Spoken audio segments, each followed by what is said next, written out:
പോരാ, നീ ജനിക്കുന്നതിന് മുമ്പ് നിന്റെ ഷേപ്പ് കണ്ട ദൈവം സ്വർഗത്തിലുണ്ടെന്ന് പറഞ്ഞ ഇന്ന് രാത്രിയിൽ നമ്മൾ ഒരുമിച്ചായിരിക്കുന്നത് തമ്പുരാന്റെ പൂർണ്ണ ഹിതമാണ്. അത് മകനാണോ മകളാണോ എന്ന് ഒരു വർഷം മുമ്പേ തീരുമാനിക്കാൻ കഴിയുന്ന സ്വർഗത്തിലെ അപ്പച്ചനാണ് നിന്നോട് സംസാരിക്കുന്നത്. സാറായിക്കൊരു ഗുണം ഉണ്ടായിരുന്നത്, നേരിട്ട് വന്ന ദൈവശബ്ദം ഇതുവരെയും കേട്ടിട്ടില്ല. പക്ഷെ ഒരു ഗുണം ഉണ്ടായിരുന്നു, അതിന്റെ അപ്പുറത്തിരുന്ന് കേൾക്കുമായിരുന്നു. ഫസ്റ്റ് റാങ്ക് മേടിക്കുന്ന കുഞ്ഞുങ്ങൾ ശ്രദ്ധിച്ചേക്കണം. കുഞ്ഞുങ്ങൾ ക്ലാസ്സിൽ ഫസ്റ്റ് ബെഞ്ചിൽ ഇരുന്ന ഫസ്റ്റ് റാങ്ക് കൂടുതൽ മേടിക്കാൻ ചാൻസ് ഉണ്ട്. ഒരിക്കലും ബാക്ക് ബെഞ്ചിൽ പോയിരിക്കരുത്. സഭായോഗത്തിലും കൺവെൻഷനും അതുപോലെയാണ്. ഫ്രണ്ടിൽ ഇരിക്കുന്നവർക്ക് ഏറ്റവും അനുഗ്രഹം കിട്ടുന്നത്. പിന്നെ ഇടയ്ക്ക് സുവിശേഷം തിരിഞ്ഞു കഴിഞ്ഞാൽ ബാക്കിൽ ഇരിക്കുന്നവർക്കും അതുകൊണ്ട് അനുഗ്രഹം വേണം. അടുത്ത ദിവസം തൊട്ട് നേരത്തെ വന്ന് ഫ്രണ്ട് ബെഞ്ച് മുഴുവൻ ബുക്ക് ചെയ്തതാണ്. ഏറ്റവും കൂടുതൽ ദൈവശക്തിയും ദൈവകൃപയും അറിവും ജ്ഞാനവും തരുന്നത് ഫ്രണ്ട് ബെഞ്ചിൽ ഇരിക്കുന്നവർക്കാണ്. ഇവൾ ഒരിക്കലും നേരെ വന്ന് പറ്റിട്ടില്ല. ഹാഗാർ ഒരു ദാസി ഉണ്ടായിരുന്നു.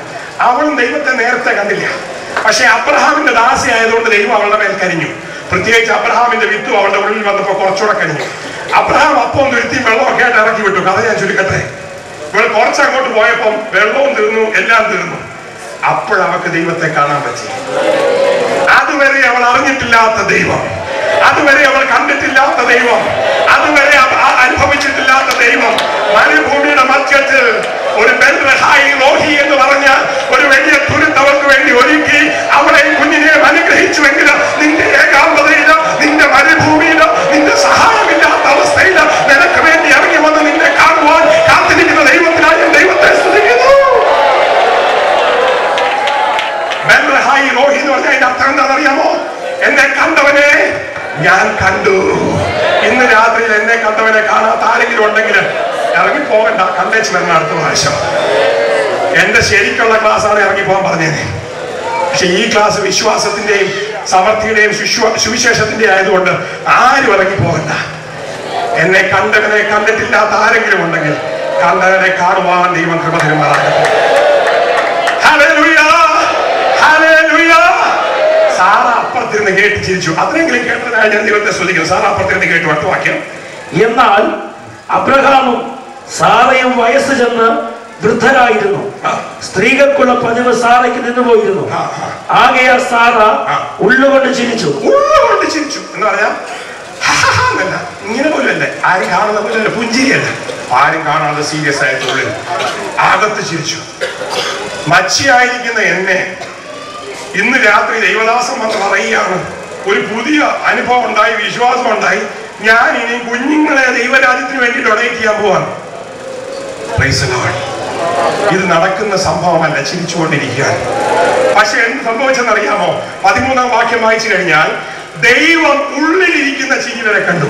13-ാം വാക്യം വായിച്ചേ. യഹോവ അബ്രഹാമിനോട് വൃദ്ധയായ ഞാൻ പ്രസവിക്കുന്നത് വാസ്തവമോ എന്ന് പറഞ്ഞ് സാറ ചിരിച്ചത് എന്ത്? അബ്രഹാം പറഞ്ഞു, ദൈവമേ ഞാൻ കണ്ടില്ലല്ലോ, ഞാൻ കാണാത്ത നീ എപ്പോഴാ കണ്ടേ? അബ്രഹാം കാണാത്ത ഒരു ചിരി സാറായെ കുറിച്ചുള്ളത് ദൈവം കണ്ടു. ഉള്ളിലെ ചിരി കാണാവുന്ന ദൈവമാണെങ്കിൽ ഉള്ളിലെ കരച്ചിൽ കാണാൻ പറ്റുമോ? ആരും കാണാത്ത ഞെരുക്കം കാണാൻ പറ്റുമോ? ആരും കാണാത്ത ദുഃഖം കാണാൻ പറ്റുമോ?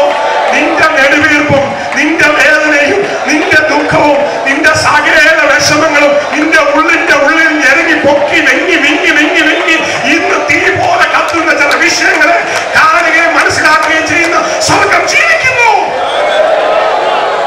ഹല്ലേലൂയ. യേശു ബർത്തിമേയെ കണ്ടു, അവനെ വിളിച്ചു. യേശു അവന്റെ നിലവിളി കേട്ടു. യേശു സക്കായിയെ കണ്ടു, അവനെ വിളിച്ചു. ഇന്ന് നിങ്ങളെ കാണുന്ന ദൈവത്തിനായി ഞാൻ ദൈവത്തെ സ്തുതിക്കുന്നു. ഇതുവരെ യേശുവിനെ അനുഭവിച്ചിട്ടില്ലാത്ത, അറിയാത്ത, ശബ്ദം കേൾക്കാത്ത ആരെങ്കിലും ഉണ്ടെങ്കിലും ഇന്ന് രാത്രി ആ ശബ്ദം കേൾക്കുവാൻ ദൈവം കൃപ തരുമാറാകട്ടെ. കണ്ടാലും ഞാൻ നിന്റെ ഹൃദയത്തിന്റെ വാതിൽക്കൽ നിന്ന് മുട്ടുന്നു. എന്റെ ശബ്ദം കേട്ട് ആരെങ്കിലും എന്റെ വാതിൽ തുറന്നാൽ ഞാൻ അവന്റെ ഉള്ളിൽ വന്ന് അവന്റെ കൂടെ അത്താഴം കഴിക്കും. നിന്റെ കൂടെ അത്താഴം കഴിക്കുവാൻ കാത്തു നിൽക്കുന്ന സ്വർഗരാജ്യം, ദൈവരാജ്യത്തിന്റെ ഏകനായ പുത്രൻ നിനക്ക് വേണ്ടി നിൽക്കുന്നതിനാൽ ഞാൻ ദൈവത്തെ സ്തുതിക്കുന്നു. ഹൃദയം കൊണ്ട് നീതിക്കായി വിശ്വസിക്കുകയും വാഗൊണ്ട് ഏറ്റുപറയുകയും ചെയ്യുന്നവൻ രക്ഷിക്കപ്പെടും. അവനെ കൈക്കൊണ്ട് അവന്റെ നാമത്തിൽ വിശ്വസിക്കുന്ന ഏവരും രക്ഷിക്കപ്പെടും. ഒരു ക്രിസ്ത്യാനിയായി ജയിച്ചത് കൊണ്ട് നീ രക്ഷിക്കപ്പെടുകയില്ല. ഒരു ക്രിസ്തീയ കുടുംബത്തിൽ ജനിച്ചത് കൊണ്ട് നീ ദൈവത്തിന്റെ പൈതലാകുകയില്ല. യേശു നിന്റെ ഹൃദയത്തിൽ നീ സ്വീകരിക്കുന്ന രാത്രിയിൽ മാത്രമേ, ആ നിമിഷം മാത്രമേ നീ ദൈവത്തിന്റെ പൈതലാകുകയുള്ളൂ. ഇതുവരെ സ്വീകരിക്കാത്ത ആരെങ്കിലും ഉണ്ടെങ്കിൽ നിങ്ങളുടെ ഹൃദയം തുറന്ന് കർത്താവിനെ നിന്റെ ഹൃദയത്തിലേക്ക് സ്വീകരിക്കുമോ? നിന്റെ ഹൃദയത്തെ അറിയുന്ന എന്റെ ദൈവം ജീവിക്കുന്നു. നിന്റെ ഹൃദയത്തിന്റെ ചിരി, നിന്റെ ഹൃദയത്തിന്റെ കരച്ചിൽ, നിന്റെ ഹൃദയത്തിന്റെ വേദന അവൻ ഇന്ന് പൂർണ്ണമായി തുടച്ചു മാറ്റട്ടെ. യേശുവിനെ ഹൃദയത്തിലേക്ക് സ്വീകരിക്കുമോ? അതിന്റെ തലേ അധ്യായം വായിച്ചു കഴിഞ്ഞാൽ അബ്രഹാം കമന്ന് കിടന്ന് ചിരിച്ചു. പക്ഷെ ദൈവം അതിനെക്കുറിച്ച് ചോദിച്ചില്ല. എന്തുകൊണ്ടെന്നാൽ എല്ലാവരും അത് കണ്ടിട്ടുണ്ട്. ഈ കാണാത്ത കാര്യങ്ങൾ ചെയ്യുമ്പോഴാണ് ദൈവം നേരിട്ട് ചോദിക്കുന്നത്. ദൈവം സാറായുടെ ചിരി നേരത്തെ കണ്ടതുകൊണ്ട് അവളോട് ചോദിച്ചു. അവളോട് പറഞ്ഞു, അടുത്ത വാക്യം വായിച്ചു. യഹോവയാൽ കഴിയാത്ത കാര്യമുണ്ടോ? ഒരാണ്ട് കഴിഞ്ഞിട്ട് ഈ സമയമാകുമ്പോൾ ഞാൻ നിന്റെ അടുക്കൽ മടങ്ങി വരും. യഹോവയുടെ വാഗ്ദത്തങ്ങൾ എനിക്ക് സംസാരിക്കുമ്പോൾ ദൈവം നിന്നോട് ചോദിക്കുന്ന ഒരു ചോദ്യമാണ്, യഹോവയാൽ കഴിയാത്ത വല്ല കാര്യമുണ്ടോ? ഇന്ന് കഴിയില്ല, സാധിക്കില്ല എന്ന് ചിന്തിക്കുമ്പോൾ ദൈവത്താൽ കഴിയാത്ത എന്തെങ്കിലും ഉണ്ടോ എന്ന് എന്റെ ദൈവം ചോദിക്കുന്നു. ഞാൻ അതിനൊരു ഉദാഹരണം പറയാം. ഒരു പേഷ്യന്റിനെ പാലക്കാട് ഒന്ന് വിത്ത് ഓപ്പറേറ്റ് ചെയ്യാനായിട്ട് 85 വയസ്സുള്ള അപ്പച്ചനാണ്. ഹാർട്ടിന് അസുഖമുണ്ട്, ഡയബറ്റീസ് ഉണ്ട്, ഇല്ലാത്ത അസുഖം ഒന്നുമില്ല. ഒരു വലിയ ബ്രെയിൻ ട്യൂമർ, ആരും തൊടുന്നില്ല. തൊട്ട് കഴിഞ്ഞാൽ ഓപ്പറേഷൻ തിയേറ്ററിൽ വെച്ച് എന്റെ കയ്യിൽ നിന്ന് പോകും. അപ്പൊ സരോജിനി ജോർജ് എന്ന് പറയുന്ന ഒരു വിശ്വാസിയായ ഡോക്ടർ പറഞ്ഞു, ഓപ്പറേറ്റ് ചെയ്യണമെങ്കിൽ ജോർജ് ഗോറിന്റെ അടുക്ക പോയാൽ മതി. ഞാൻ അവിടെ അഡ്മിറ്റ് ചെയ്തേച്ച് എല്ലാ ദിവസവും വരും. അപ്പച്ചൻ ചോദിക്കും, എന്നാ പോസ്റ്റ് ചെയ്യുന്നത്? ഞാൻ പറയും, പറയാം, എനിക്ക് പേടിയാണ്. ഞാൻ പറയും, കാർഡിയോളജിസ്റ്റിനെ കാണിക്കുക. പിറ്റേ ദിവസം വരും, എന്നാ ഓപ്പറേറ്റ് ചെയ്യുന്നത്? അനസ്തെറ്റിസ്റ്റിനെ കാണിക്കുക. പിറ്റേ ദിവസം വരും, എന്നാ ഓപ്പറേറ്റ് ചെയ്യുന്നത്? ഞാൻ പറയാം. ഫിസിഷ്യനെ ഒന്ന് കാണിച്ച്. എല്ലാവരും പറ്റില്ല, സീരിയസ് ഡേഞ്ചറസ് എന്ന് എഴുതി വിടും. ഓരോ പ്രാവശ്യം ഇത് വരുമ്പോഴും എനിക്ക് വിചാരിക്കും, ഇയാളെ തൊട്ട് കഴിഞ്ഞാൽ പുലിമാനാവുമല്ലോ. ഒരു ദിവസം അവസാനം പറഞ്ഞു, ഡോക്ടർ ഓപ്പറേറ്റ് ചെയ്യുന്നുണ്ടോ ഇല്ലയോ എന്നോട് ഇപ്പൊ പറയാം. ഗോലിയാത്ത് എന്നെ വെല്ലുവിളിക്കുന്ന പോലെ തോന്നുന്നു. ഞാൻ പറഞ്ഞു, യേശുവിന്റെ നാമത്തിൽ നാളെ തന്നെ പോസ്റ്റ് ചെയ്ത് നോക്കാം. സൈന്യത്താലുമല്ല, ശക്തിയാലുമല്ല, എന്റെ ആത്മാവിനാൽ തന്നെയെന്ന് തമ്പുരാൻ എന്നോട് പറഞ്ഞിട്ടുണ്ടെങ്കിൽ എന്റെ കഴിവും അറിവുമല്ല, സ്വർഗത്തിലെ അപ്പച്ചനാ പ്രവർത്തിക്കുന്നത്. എന്റെ പണി പഠിച്ചത് മുഴുവൻ പൊട്ടിയെന്ന് കണ്ടപ്പോ തമ്പുരാന്റെ നാമത്തിൽ ഞാൻ പോസ്റ്റ് ചെയ്തു. പിറ്റേ ദിവസം ഓപ്പറേറ്റ് ചെയ്യാൻ കയറി ചെന്നു. ഞാൻ ക്രേനിയോട്ടമി ചെയ്തേച്ച് ഡ്യൂറ ഇങ്ങനെ ബ്രെയിനിന്റെ കവറിങ് ഇങ്ങനെ തുറന്ന് ഡ്യൂറ അങ്ങോട്ട് വലിച്ചിടുകയും ആ ട്യൂമർ തന്നെ ചാടി വെളിപ്പോയി. 8 മണിക്കൂർ ഓപ്പറേറ്റ് ചെയ്താൽ ഇറങ്ങി വരാത്ത സാധനം 2 സെക്കൻഡ് കൊണ്ട് ഇറങ്ങി. 1.5 മണിക്കൂർ കൊണ്ട് അപ്പച്ചനെ ഞാൻ ഓപ്പറേഷൻ തിയേറ്ററിൽ നിന്ന് ഇറക്കി സുഖമായിട്ട് അപ്പച്ചൻ വീട്ടിൽ പോയി. എന്റെ ദൈവം നല്ലവൻ, എന്റെ ദൈവം നല്ലവൻ, എന്റെ ദൈവം നല്ലവൻ, എന്റെ ദൈവം നല്ലവൻ. വിശ്വസിക്കുന്നവരാൽ ഈ അടയാളങ്ങൾ നടക്കും. അവർ രോഗികളുടെ മേൽ കൈവച്ചാൽ സൗഖ്യമാക്കും.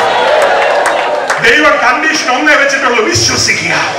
ഇന്ന് നീ മടങ്ങി വരേണ്ടത് നിന്റെ വിശ്വാസത്തിലേക്കാണ്. നീ നഷ്ടപ്പെട്ടു പോയ ആദ്യ വിശ്വാസത്തിലേക്ക് നീ മടങ്ങി വരിക. നീ വിശ്വസിക്കുന്ന ദൈവം ആരാണെന്ന് നീ മനസ്സിലാക്കുക. അവനെ ആത്മാർത്ഥമായി വിശ്വസിക്കുക. നിന്റെ സകല വിഷയവും അവന്റെ കയ്യിലേക്ക് ഏൽപ്പിച്ചു കൊടുക്കുക. എന്റെ ദൈവത്താൽ അസാധ്യമായ എന്തെങ്കിലും ഉണ്ടോ? എന്റെ ദൈവത്താൽ അസാധ്യമായ എന്തെങ്കിലും ഉണ്ടോ? നമുക്ക് മുമ്പോട്ട് പോകാം. അതെങ്ങനെ വായിക്കാം. സാറ ഭയപ്പെട്ടു. ഇല്ല, ഞാൻ ചിരിച്ചില്ല എന്ന് പറഞ്ഞു. അങ്ങനെയല്ല, നീ ചിരിച്ചു എന്ന് അവൻ അരുളി ചെയ്തു. ചിരിച്ചു എന്ന് ദൈവം പറഞ്ഞു. ദൈവത്തിന് അറിയാൻ ചിരിച്ചോ ഇല്ലയോ എന്നുള്ളതൊക്കെ. അതിന്റെ 10-ാം വാക്യം വായിച്ച്, വീണ്ടും 10-ാം വാക്യം വായിച്ച്, അടുത്ത വാക്യം. ഒരാണ്ട് കഴിഞ്ഞിട്ട് ഞാൻ നിന്റെ അടുക്കൽ മടങ്ങി വരും. അപ്പോൾ നിന്റെ ഭാര്യ സാറയ്ക്ക് ഒരു മകൻ ഉണ്ടാകുമെന്ന് അവൻ പറഞ്ഞു. 1 year was God's gap for Sarah for her blessing. സാറയുടെ അനുഗ്രഹത്തിന് ദൈവം ഇട്ടിരുന്ന ഒരു ഗ്യാപ്പ്, അവധി 1 വർഷമായി. പക്ഷെ യഥാർത്ഥത്തിൽ വാഗ്ദത്തം കിട്ടിയ ശേഷം വർഷങ്ങൾ കടന്നുപോയി. നിന്റെ ജീവിതത്തിൽ ദൈവം വാഗ്ദത്തം ചെയ്ത ശേഷം വർഷങ്ങൾ കഴിഞ്ഞിട്ടും ഇതുവരെയും സാധിക്കാത്ത ചില വാഗ്ദത്തങ്ങൾ ഇന്നും കിടപ്പുണ്ട്. നിന്നെ വാലല്ല തലയാക്കുമെന്ന് ദൈവം പല നാളുകൾക്ക് മുമ്പ് പറഞ്ഞതാണ്. ഇപ്പോഴും നീ വാലായിട്ട് ആടിക്കൊണ്ട് നടക്കുക, തലയായിട്ടില്ല. ഇന്ന് രാത്രി തലയാകുവാൻ ദൈവം കൃപ തരുമാറാകട്ടെ. ഒരു വ്യക്തി എന്റെ ഇടയ്ക്ക് വന്നേച്ച് പറഞ്ഞു, ഡോക്ടറെ, ഞാൻ ശ്രമിച്ചിട്ട് ഒന്നും എനിക്ക് പ്രൊമോഷൻ ഉണ്ടാകുന്നില്ല. ഞാൻ പറഞ്ഞു, നീ ശ്രമിക്കുന്നോണ്ടാ കുഴപ്പം, നീ ദൈവത്തിന് വിട്ടുകൊടുത്താൽ തന്നെ പ്രൊമോഷൻ വരും. ഹല്ലേലൂയ. എത്ര ശ്രമിച്ചാലും നിനക്ക് ഉയരാൻ വയ്യാത്തത് ഉയരണമെങ്കിൽ അവന്റെ കൈ താണിരിക്കണമെന്ന് കർത്താവ് പറഞ്ഞിരിക്കുന്നത്. തന്നെത്താൻ ഉയർത്തുന്നവൻ ഉയരുകയില്ല, ദൈവത്തിന്റെ കരകളിൽ താണിരിക്കുന്നവനാ ഉയർത്തുന്നത്. ദൈവം നിനക്ക് തന്നിരിക്കുന്ന വാഗ്ദത്തം നിന്റെ ജീവിതത്തിൽ നിവർത്തിക്കണമോ? ഇന്ന് രാത്രി ദൈവത്തിന്റെ വിശ്വാസം